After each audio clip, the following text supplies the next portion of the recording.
में शादी है, लेकिन सिंघानिया परिवार की बड़ी बेटी अनीता के साथ धोखा हुआ है। आज शादी उसकी बहन अनामिका की है, लेकिन अनीता की आंखों में आंसू है। वो सुबह से अपने कमरे में बैठकर रो रही है। मेरे साथ ऐसा क्यों हुआ? हमेशा मेरे साथ ही ऐसा क्यों होता है? शादी का लहंगा तो मेरे लिए खरीदा गया था, लेकिन शादी मेरी नहीं अनामिका की क्यों हो रही है? अनीता रोती रही। उसकी माँ अर्चना उसके पास आकर बोली, बेटी अब क्या कर सकते हैं, जिसके नसीब में जो लिखा है वही तो होगा। ये शादी तेरे नसीब में नहीं लिखी थी। लेकिन क्यों माँ? मैं काली हुई इसीलिए? काली होने की वजह से बचपन से मेरे साथ ज्यादती हुई है।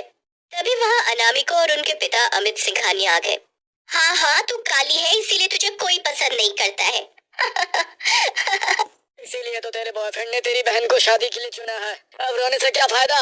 ये सुनकर अनीता और जोर जोर से रोने लगी। उसकी माँ अर्चना ने कहा, चुप रहिए आप दोनों, दया करके चुप रहिए। बात से ही शुरू हो गया था। अनीता और अनामिका दोनों जुड़वा बहन है।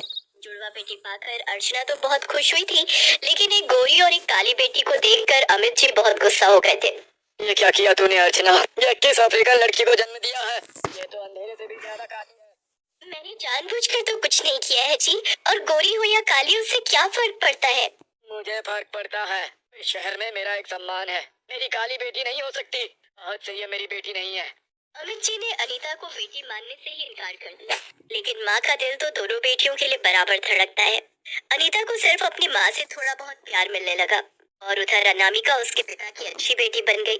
अमित जी उससे कहने लगे, बेटी तू ही मेरी असली बेटी है। देखना मैं धूमधाम से तेरी। और अर्चना से उसे प्यार मिला, पर अर्चना अकेली अनीता को उसका हक नहीं दिला सकती थी। इसीलिए दुख दर्द सहते हुए अनीता बड़ी होने लगी। अनीता और अनामिका जवान हो गई।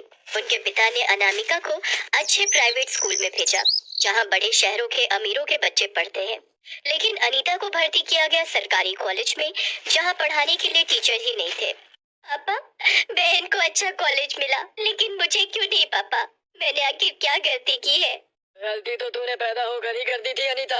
मुझे काली बेटी नहीं चाहिए था। शुक्र मना कि तुझे कॉलेज में एडमिशन तो मिला है। ऐसी शक्ल लेकर किसी और खानदान में पैदा होती तो अभी तक काम वाली। दिन कॉलेज गई, लेकिन कॉलेज में भी किसी ने उसके साथ दोस्ती नहीं की। सभी उसका मजाक उड़ाने लगे। अरे देख देख वो लड़की कितनी काली है। इतनी काली लड़की से कौन शादी करेगा? ये तो शादी के लहंगे पे भूतनी लगेगी, भूतनी। अनीता बचपन से ये सब सुनती आ रही थी। उसके लिए कुछ भी नया नहीं था। ऐसे ही ताने सुनते हुए उसने कुछ दिन कॉलेज में बिता दिया। उसे कॉलेज के बाहर कभी कभी मंत्री जी का लड़का बाइक लेकर गेड़ी मारने आता था। ऐसे ही एक दिन कॉलेज की छुट्टी के टाइम पर वो कॉलेज के बाहर आया। तभी क्लास खत्म करके अनीता घर की ओर जा रही थी। मंत्री जी के लड़के का नाम सुहास था। सुहास ने अनीता को देखा और मजाक उड़ाने लगा। इस काली बैगन को कौन भर्ती किया रे कॉलेज में? सुहास के दोस्त लोग भी हंसने लगे, लेकिन उनमें से एक दोस्त ने कहा, ये केवल देखने में ही ऐसी है भाई। इसके बाप के पास बहुत पैसा है। सच में? कौन है इसका बाप?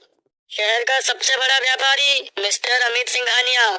सुहास को पता था कि मिस्टर सिंघानिया अरबपति है। क्या बात कर रहा है यार, ये सिंघानिया की बेटी है। पैसों के लिए तो किसी भी लड़की से शादी कर लेगा। हाँ, पैसा ही सब कुछ है मेरे भाई। लेकिन सिर्फ अनीता की ओर से। सुहास तो बस प्यार का नाटक कर रहा था। अनीता की शादी पहले होगी ये सोचकर अनामिका की नींद उड़ गई। उसने घर पर शादी की बात की और सभी ताज्जुब में रह गए। क्या तुमसे मंत्री जी का लड़का शादी करना चाहता है? हाँ पापा, हाँ, मेरी शादी होने वाली है, मेरे लिए लहंगा खरीद लाना। सुहास ने अनामिका को मैसेज किया और वहाँ से दोनों के बीच चक्कर चलने लगा। अनीता को इसकी भनक तक नहीं लगी। सुहास ने अनीता का फोन उठाना बंद कर दिया। कुछ दिनों बाद अनीता को लगा कि कुछ गड़बड़ है। सुहास, मेरा फोन। हाँ, मेरी बहन के साथ क्या कर रहे हो? प्यार कर रहा हूँ, और क्या? सुहास मुझसे प्यार करता है, तुझसे नहीं। मतलब मुझे। तुम भाग जाओ यहाँ से। अनीता की आंखों में जी को शादी के बारे में कहा तो वो मान गए, और अनीता के लिए खरीदा हुआ लहंगा उन्होंने अनामिका को दे दिया। और शादी वाले दिन अनीता फूट फूट कर रोती रही।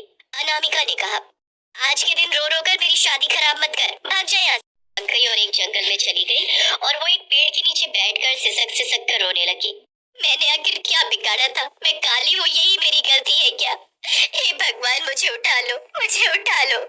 उसी पेड़ पर एक जादुई पंछी बैठी हुई थी। उसने अनीता को रोते हुए देखा और कहा, तुम क्यों रो रही हो? तुम इतनी सुंदर तो हो। सुंदर? मैं हो गई। खुशियों का ठिकाना नहीं रहा। अरे वाह, मुझे तो विश्वास ही नहीं हो रहा कि ये मैं हूँ। मैं अभी घर लौटती हूँ। अनामिका फेरे लेने वाली थी कि तभी अनीता वहाँ पहुँच गई। अनीता, तू इतनी गोरी कैसे हो गई? और तेरे पास इतना सुंदर ब्राइडल लहंगा कहाँ से आया? भगवान की देन है बहन, तू शादी कर। मुझे शादी नहीं करनी। अनीता अब अनामिका से भी ज्यादा खूबसूरत है। मैं अनीता से शादी करना चाहता हूँ। वो नहीं हो सकता सुहास, मैं कोई खिलौना नहीं हूँ। अनीता सुहास को ठुकरा कर अपने कमरे में चली गई। सुहास ने के लिए अनीता का जादुई लहंगा पहन लिया, लेकिन पहनते ही वो काली और बदसूरत हो गई। अरे, उसे चाहिए था। और अनामिका को अपनी गलतियों का एहसास होने लगा। इसी तरह अनीता